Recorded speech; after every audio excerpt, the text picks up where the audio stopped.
அனைவருக்கும் வணக்கம். நேற்றுக்கு சட்டமன்றத்தில் நடந்த சில சட்டமன்ற நிகழ்வுகளை தான் நம்ம பார்க்க போகிறோம். முதலாவதாக சட்டமன்றத்தில் ஒலித்த ஒரு பாடல் நிகழ்ச்சியோடு ஆரம்பிப்போம். இன்றைக்கி என்ன பாடல் பாடியிருக்காங்க நம்மளுடைய தாவேகா சட்டமன்ற உறுப்பினர் அப்படின்னு பார்த்தீங்கன்னா, நீங்களே அந்த பாடலை பாருங்கள். சிந்து சட்டமன்ற உறுப்பினர் சிந்து அவர்கள் பாடியிருக்காங்க. மீண்டும் காமராஜர் ஆட்சியே வந்தது போல் இருக்கிறது, மகிழ்ச்சியாக உள்ளது. எனக்கு பேச வாய்ப்பளித்த பேரவை தலைவர் அவர்களுக்கும் முதலமைச்சர் அவர்களுக்கும் நன்றி கூறி, அமுதே தமிழே அழகிய மொழியே எனது உயிரே. வணக்கம். ஏற்கனவே இந்த எம்எல்ஏ ஒரு பாடல் பாடினாங்க. கொடுத்ததெல்லாம் கொடுத்தார், இவர் யாருக்காக கொடுத்தார் அப்படின்னு பாடல் பாடினாங்க.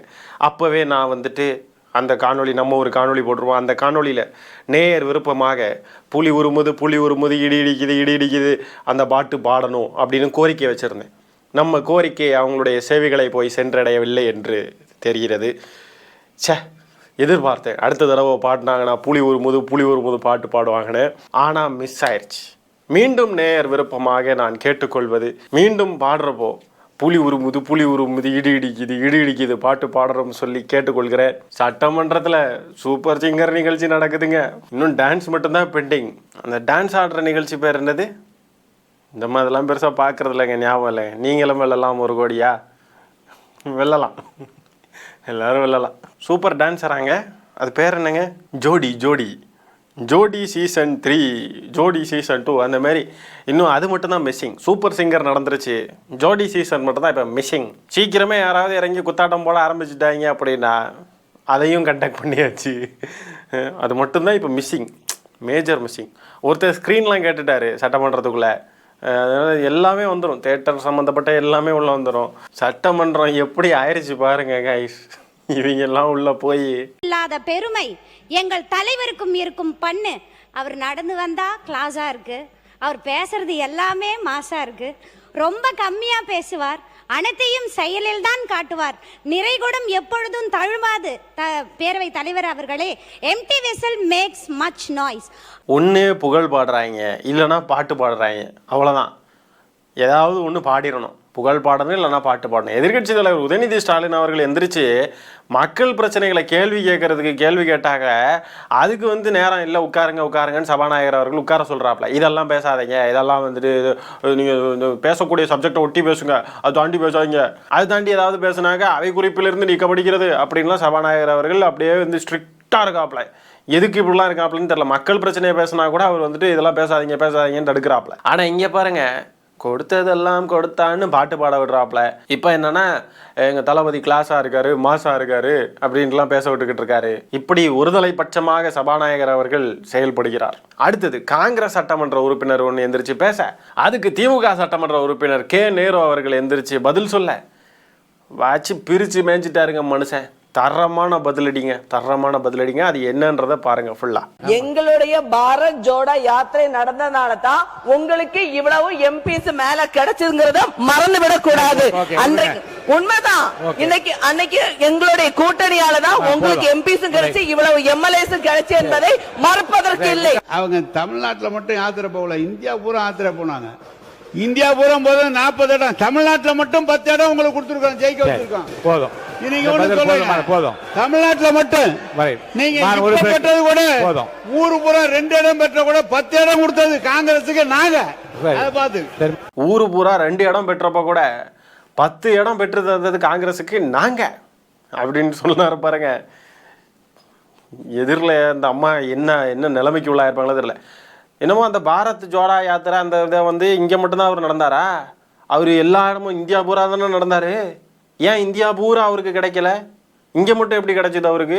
இல்லை, சபாநாயகரை பாருங்க, குறுக்க மறுக்கன்னு ஏதாவது சொல்லிக்கிட்டே இருக்காரு. போதும். ஏன் புரியல. எதுக்காக இப்படி தடுத்துக்கிட்டே இருக்கணும் சபாநாயகர் அவர்கள்? தாவேகா பேசும்போது அமைதியாக இருக்காரு. அந்த பெண்மணி பேசிக்கிட்டு இருக்காங்க, நாங்கள் பாரத் ஜோடா யாத்திரை நடந்ததுனால தான் வந்துச்சு, 40 MP வந்துச்சு அதுன்னு சொல்கிறாங்க. அப்போல்லாம் அமைதியாக இருக்காரு. ஆனால் கே நேரு அவர்கள் பேசுகிறப்போ அப்படியே இடையில மறிச்சுக்கிட்டே இருக்காப்புல. காங்கிரஸோடைய குணம் பார்த்தீங்களா? அங்கேயும் சொரிஞ்சு விடும், இங்கேயும் சொரிஞ்சு விடும்.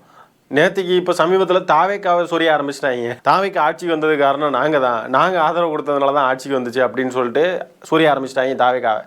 அங்கே சொரிஞ்சிக்கிட்டு இருக்கிறப்பவே திமுகவே சொரிகிறாங்க. எங்களால் தான் 40 MP சீட்டு கிடச்சிது அப்படி இப்படின்ட்டு. காங்கிரஸ் நாசமாகி போய் ஒன்றுத்துக்கு ஆகாவலியாகவே கிடக்குது பார்த்தீங்களா, அது சும்மாலாம் கிடையாது, இதனால தான். அப்படியே கிடக்கட்டும், அதெல்லாம் எந்திரிக்கவே செய்யாது, வாய்ப்பே இல்லை, அவ்வளோதான். இப்போ ஒன்றும் இல்லை, அதை கிழிச்சு கீழே போடு. அடுத்ததாக ஒரு முக்கியமான விஷயம் நேற்றைக்கு சட்டமன்றத்தில் என்ன நடந்திருக்கு அப்படின்னு பார்த்தீங்கன்னா, பரந்தூர் விமான நிலைய திட்டம் இருக்குது பாருங்க, அதை வந்து கைவிடுறதாக தாவேகா அரசாங்கம் அறிவிச்சிருக்கு. எவ்வளோ ஒரு முக்கியமான ஒரு திட்டம், அதை இப்படி வந்து கை நழுவ விட்டுட்டாங்க. 90% நிலங்களை கையகப்படுத்தியாச்சு. இந்த நேரத்தில் இதை கைவிடுறாங்க. அந்த நிலங்களை எல்லாம் என்ன பண்ணுவாங்க?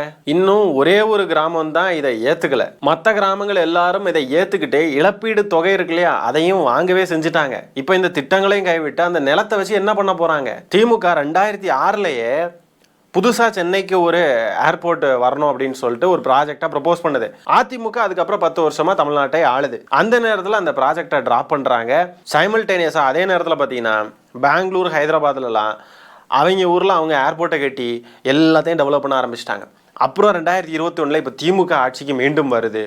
90% நிலங்களை கையகப்படுத்தியாச்சு ஏர்போர்ட் கட்டுறதுக்கு.